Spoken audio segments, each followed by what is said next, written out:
امام شافعی رحمۃ اللہ علیہ، اللہ رب العزت نے ان حضرات کو بڑا مقام دیا۔ ہم چاروں ائمہ کے قائل ہیں۔ امام اعظم ابو حنیفہ رحمۃ اللہ علیہ کی وجہ سے ہمیں حنفی کہا جاتا ہے، مالکی، شافعی، حنبلی، اور یہ چاروں امام جو ہیں بڑا درجہ اور مقام رکھتے ہیں، امت کے لیے ایک بہترین رہنما ہے، اور امت کو فتنوں سے بچانے کے لیے ان حضرات نے بھرپور کوشش کی۔ کبھی بھی آپ دیکھتے ہیں جتنے بھی گمراہ فرقے ہیں وہ اجتناب میں اور دلیل میں قرآن کی آیت پیش کریں گے، حدیث پاک بھی پیش کر دیتے ہیں، لیکن اللہ نے ہمیں ائمہ اکرام کی برکات سے ہمیں ان کے فتنوں سے محفوظ رکھا، ان کے فتنوں سے محفوظ رکھا ہے۔ معتزلہ بہت بڑا فتنہ تھا، جہمیہ، خارجیہ، اور یہ اس قسم کے بے شمار فتنے ہیں، ان لوگوں سے ہمیں ان حضرات کی برکت سے نجات ہوئی ہے۔ آج معتزلہ دنیا سے ختم ہو گئے، سب کچھ ختم ہو گئے، لیکن پھر بھی ان کے مذاہب کو اس لیے بیان کیا جاتا ہے تاکہ ایک عالم ہونے والا شخص اس کو پتہ چلے کہ ہمارے اس دنیا میں کتنے لوگ کس قسم کے عقائد کے مالے گزرے ہیں، کیونکہ جو عقیدہ کسی وقت کوئی اختیار کرتا ہے کسی نہ کسی شکل میں وہ باقی رہتا ہے، تو اس سے بچاؤ کے لیے ضروری ہے کہ پرانے جو فتنے ہیں ان کے عقائد ہمارے سامنے ہو تاکہ ہم یہ ان سے محفوظ رہ سکیں، ان سے محفوظ رہ سکیں۔ امام بخاری رحمۃ اللہ علیہ نے حدیث پاک کی برکت سے ہمیں ان حضرات کا رد کیا ہے، ان برے لوگوں کا رد کیا ہے، اور اس بات کی دعوت دی ہے کہ ما انا علیہ و اصحابی پر قائم رہو، ما انا علیہ و اصحابی پر قائم رہو۔ دیکھو نا، امام بخاری نے ابتدائی کتاب ایمان سے کی ہے، کیونکہ وحی کا باب یہ تو مقدمہ کے طور پر ذکر کیا ہے، اصل کتاب کا آغاز کتاب الایمان سے ہوا ہے، اور کتاب الایمان سے آغاز کر کے آخر میں کتاب التوحید کو لائے ہیں۔ تو کتاب التوحید بھی ایمان کا حصہ ہے، توحید بھی ایمان کا حصہ ہے۔ گویا کہ یہ بتاتے ہیں کہ ابتدا بھی ایمان سے ہو اور انتہا بھی ایمان ہو، اور گویا اس بات کی طرف اشارہ کیا ہے من کان آخر کلامہ لا الہ الا اللہ دخل الجنہ، وہ آدمی جنت میں داخل ہو جاتا ہے جس کا آخری قول یہ ہو۔ آگے فرمایا وَإِنَّ أَعْمَالَ بَنِي آدَمَ وَقَوْلَهُمْ يُوزَنُ، بنو آدم کے اعمال اور ان کے قول اس کا وزن ہوگا، اس کا وزن ہوگا۔ تو وزن تو بھاری چیز کا ہوتا ہے، اعمال کا وزن کیسے ہوگا اور اس میں وزن کیسے پیدا ہوتا ہے؟ امام بخاری رحمۃ اللہ علیہ نے اپنی پہلی حدیث کے ساتھ یہ بتایا ہے انما الاعمال بالنیات، اعمال کا دار و مدار نیت سے ہوتا ہے۔ انسان اچھی نیت کے ساتھ جو عمل کرے گا اس میں یقیناً وزن پیدا ہوتا ہے، وزن اخلاص کے ساتھ پیدا ہوتا ہے۔ جتنا اخلاص ہوگا اسی درجے میں اعمال کے اندر وزن پیدا ہوگا، اور بظاہر ایک معمولی سا عمل ہوگا لیکن اللہ کے ہاں اخلاص کی برکت سے اس کا بہت بڑا مقام ہو جاتا ہے۔ آپ نے بخاری شریف میں یہ روایت پڑھی ہے، ایک آدمی کو پیاس لگی اور وہ کنویں میں اترا، اس نے پانی پیا، جب باہر نکلا تو اس نے کیا دیکھا کہ ایک کتا خاک نمناک کو، تر و تازہ اور تر مٹی کو اپنے منہ میں لیتا ہے اپنی پیاس کو بجھانے کے لیے۔ تو وہ دوبارہ نیچے اترا، اپنا موزہ نکالا اور موزے کو پانی سے بھرا اور بھر کر کے کتے کے سامنے رکھا۔ اللہ رب العزت نے اسی کی قدردانی کرتے ہوئے اس کی بخشش کا فیصلہ فرمایا۔ یہ ہوتا ہے کہ بظاہر اعمال چھوٹا ہے لیکن اخلاص کی برکت سے اللہ رب العزت اس میں یہ وزن پیدا کر دیتے ہیں اور اس کی برکت سے اس آدمی کی نجات ہو جاتی ہے۔ اس بات کو امام بخاری رحمۃ اللہ علیہ نے اس حدیث سے ثابت کیا ہے۔ درمیان میں کچھ وہ باتیں قال مجاہد الاسلام، اس کا معنی مدد ہوتا ہے، رومی زبان کا لفظ ہے۔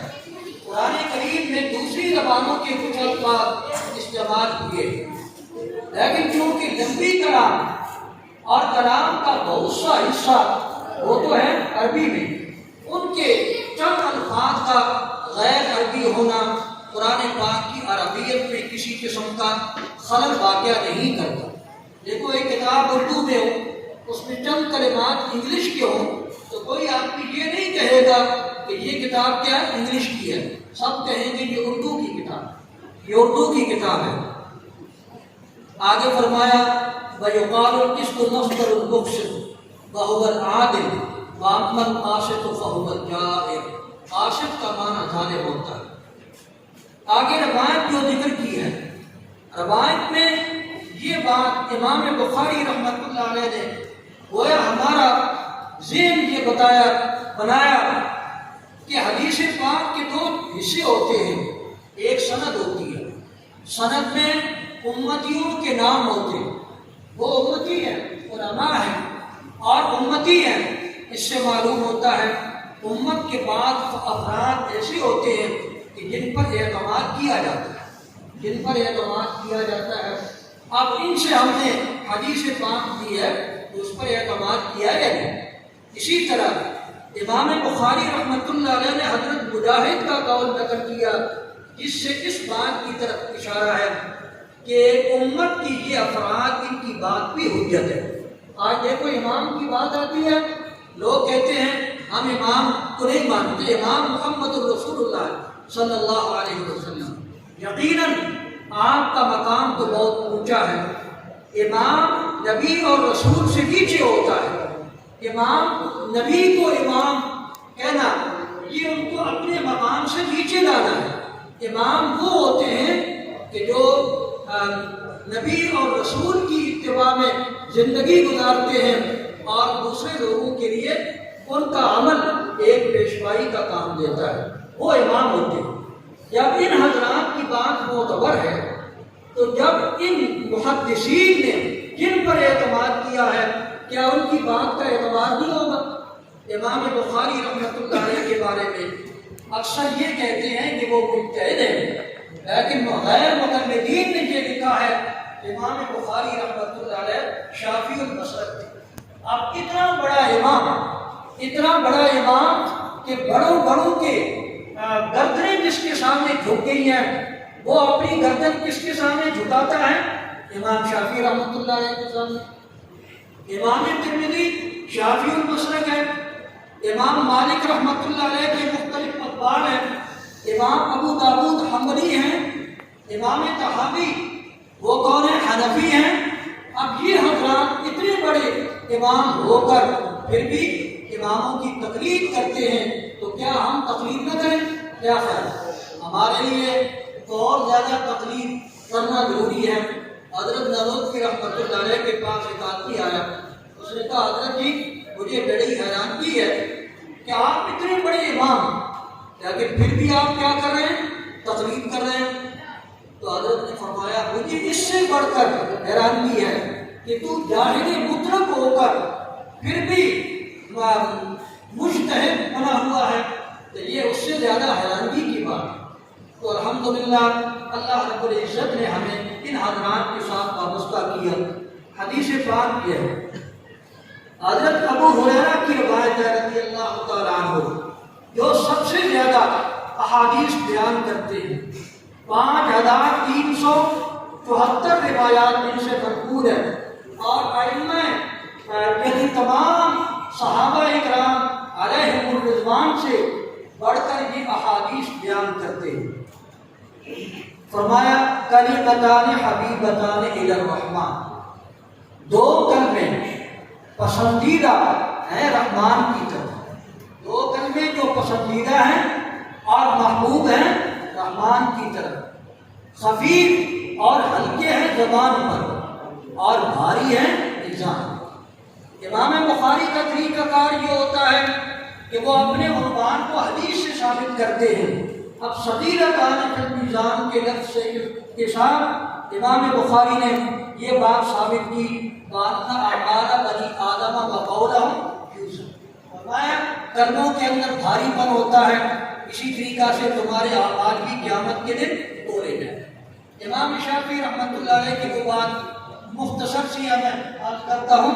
امام شافعی رحمۃ اللہ علیہ سے جب کوئی سوال کرتا تو امام شافعی رحمۃ اللہ علیہ کا طریقہ کار یہ تھا، تھوڑی دیر کے لیے خاموش ہو جاتے، پھر بولتے اور جواب دیتے۔